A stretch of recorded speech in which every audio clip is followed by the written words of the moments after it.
Yeah. I wanted to start with this video clip because I think it shows that lifesteal, it's not a group of people who make videos. It's a group of friends, and as much as we did on camera making videos, we did so much more off camera. Honestly, the biggest thing for me, lifesteal was a place where I could go every single day and hop in VC to just talk with people. But I have left, and there's been a lot of videos speculating why I've left, why I haven't said anything about it, because it's been like 6 months and I've been completely silent. So this is finally that video. I've actually kind of been wanting to make this for the past 6 months. And I think the best way to start is at the beginning. All the footage playing in the background is unreleased footage that I just have on my hard drive, and I figured it'd be a fitting background to this whole story. Almost 2 years ago at this point, I got approached by Parrot, who was the owner of lifesteal. He asked me if I wanted to join the SMP, and I was so in. I had seen some of his lifesteal videos, and I could see that it was the perfect opportunity to have epic fights, cool stories in Minecraft, completely legit. And I made a lot of videos that I'm proud with, and it's really what's got my channel to where it is today. I would not be anywhere near what I am today without lifesteal. But things started changing by the end of season 4. People were playing far less, myself included. It wouldn't be uncommon for me to go a week without logging on the server. I just had nothing to do. And it's not that I couldn't come up with anything to do, it's that everything started to feel repetitive. I mean, it's a meme that people call lifesteal the deadliest server, that it's always about betrayal and traps, and that's kind of what it felt like. It was like lifesteal worked in cycles. You like join a team, and then you get revenge again, and then you join a different team this time, and then you get revenge again. It just all started feeling the same, and I just didn't have any new video ideas that I was excited about. I felt like I had done everything already. I think this really shows in one of my last lifesteal videos, where I killed people if they like pancakes better than waffles, and this was my main ditch effort to stray away from the typical lifesteal video of like,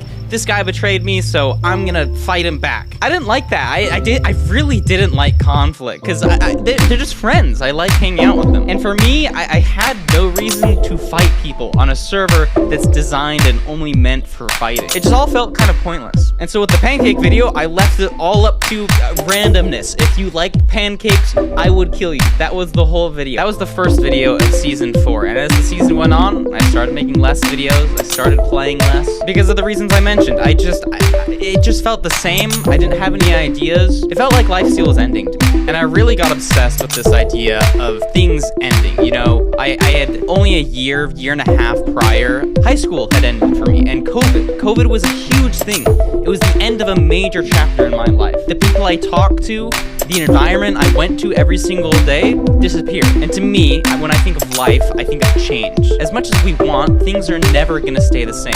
2 years from now, this channel is gonna look a lot different. But I think that's okay. And for me, lifesteal felt like it needed to end for me. But I really wanna stress, I thought a lot about this, and I knew the implications. It's not that I had beef with anybody on lifesteal. I really love the people on lifesteal. They're friends that I've had so many fun experiences with. I just felt that I, number one, just hadn't been playing on the server. I hadn't been making videos. I didn't have plans to. And so I sent them the message. I wasn't going to be playing on the next season of lifesteal. And the worst part is I knew what this meant. I wasn't going to be joining the VCs every day. As much as I'm sure they would have welcomed me and we would have had fun, we just didn't have that common interest of playing on the server. And as the months have gone by, like, that's true. I haven't talked to them nearly as much. And that was one of the worst things for me, because when the next season of lifesteal started up and I started seeing them all playing together, having fun, you would not believe the amount of FOMO that I had. But that being said, I do talk to them still. I recorded a hide and seek video with them, and that was a ton of fun. There's one big gaping hole in this story that I haven't mentioned yet. Why didn't I put this video out 6 months ago when I first left lifesteal? I really thought about it. We're gonna need to backtrack a little bit, because the entire time I've been thinking about leaving lifesteal, that I've been playing on lifesteal, there's been a massive project brewing in the background. As a group, lifesteal, we wanted to make a public SMP, a Minecraft server open to everyone, where our fans could play on. But if you know anything about server development and releasing a Minecraft server that could host potential potentially hundreds of people. This was a massive project, but lifesteal really wanted this. So we reached out to a group of devs, worked with them for a couple of months, and kind of got scammed. Now, I wasn't on the panel at this time. We had a group of like 5 of us called the Lifesteal panel, who were the people in charge of basically making this server happen. With this first group of devs, the experience, it wasn't great. I'm sure Parrot, Leo, Vortex, or Red could speak more on the matter, but overall, it didn't work. So we tried again. We met up with a new group of developers, and it was at this point that I joined the Lifesteal panel. So I joined a group chat with all the new server developers, and I cannot tell you how many hours I sunk into this project. Every week, sometimes for days and days in a row, I would hop on a call and make the idea, because there was nothing to the server. We had to think about every little aspect. We made Google Docs designing the GUIs, how exactly our server would be structured, and it went on for months. And I'm not sure exactly on the timeline, but 6 to 8 months later, we had a product, and they did get it done, albeit slower than we would have liked. The product, it just wasn't there. We all agreed that if we were going to make a server and release it for people to play on, it needed to be good, and it just wasn't. So that was another failed attempt, several thousands of dollars down the drain. We were at a critical point as a group, the 5 of us on this panel. If we wanted a server to be made, there was only one option left. A third group of devs that had already produced work that we thought was good. But this group of devs was way more expensive than anything else we had seen up to this point. We wanted to work with them, but honestly, it just wasn't in the budget. Lifesteal, for the most part, is a pretty young demographic. At this point, most of us are still in high school. And it's not like everybody on the server is pulling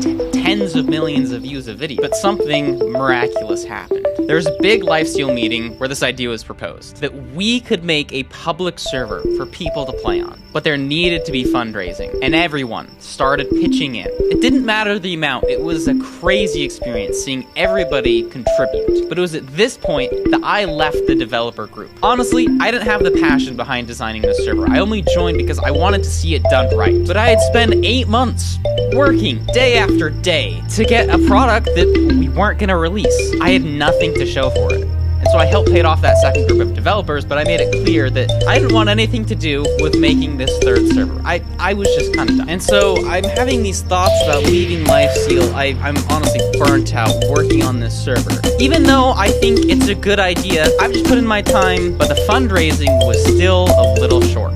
And I remember getting on a call with Mr. Q. He asked me what I thought about the whole thing, and we started talking. I asked him why he put in money to fundraise. And he said, you know what, Rec?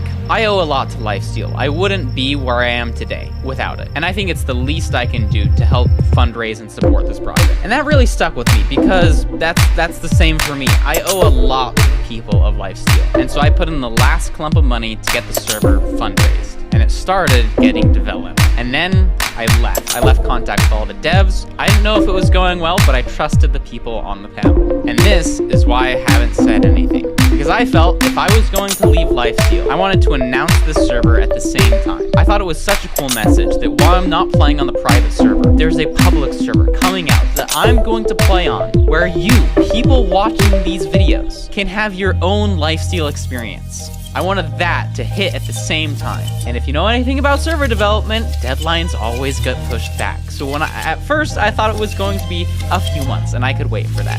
But that time came and passed because it wasn't quite done yet. Which is why it's been, I don't know, 8 months or something, but the server came out in beta a month ago. And for the first time, I saw all of these ideas that I had worked on for months and months come to life in person on a server, and I cannot tell you the feeling I had. Logging on to the beta for the first time, seeing the custom map, seeing all of our ideas come to life. It was a crazy feeling, and I knew it was only a short time before the final version was released to the public. And so while I can't promise if there's going to be new videos on the server, I'm definitely giving it a try. I know Lifesteal isn't what it used to be, and it never will be, but that's fine. I think life is all about change. And I think this is a great opportunity